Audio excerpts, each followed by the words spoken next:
Bonjour à tous et à toutes. Aujourd'hui, je vais vous parler du détachant résine textile à ballon.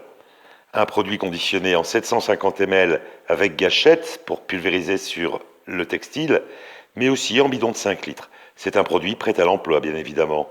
Un grand merci à Yann Beaufour, le responsable des services des sports de la ville de Eu, en Seine-Maritime, mais aussi un entraîneur du HBCE, qui m'a prêté très gentiment son pull.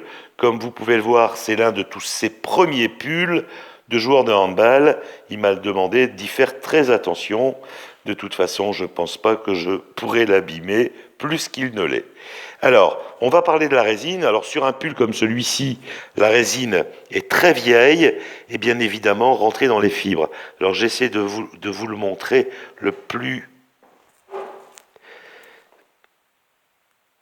Voilà, le plus proche possible. J'espère que vous voyez bien la résine en contre-jour, hein. Il y en a partout. Il y en a ici également sur le col, sur le haut du maillot. Voilà. Maintenant, je vais vous montrer comment utiliser le produit.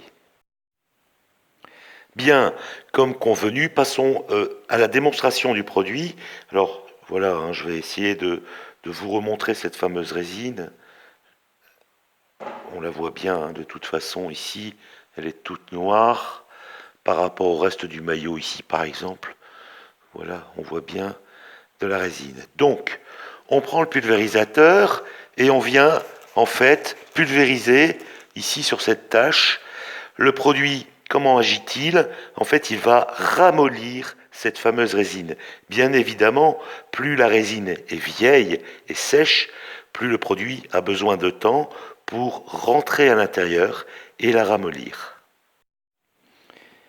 Alors voilà, donc on a appliqué le produit, on l'a laissé agir. Alors soit vous prenez un petit chiffon quand il n'y a pas trop de résine pour enlever la tache, tout simplement, ou alors quand ici, comme ici, hein, c'est un maillot qui a plusieurs années avec une résine qui date de tout autant, eh bien on peut le passer en machine tout simplement.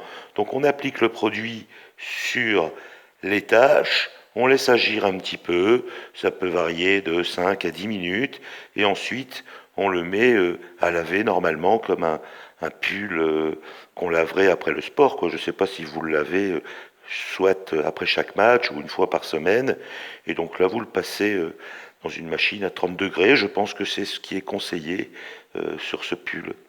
Voilà.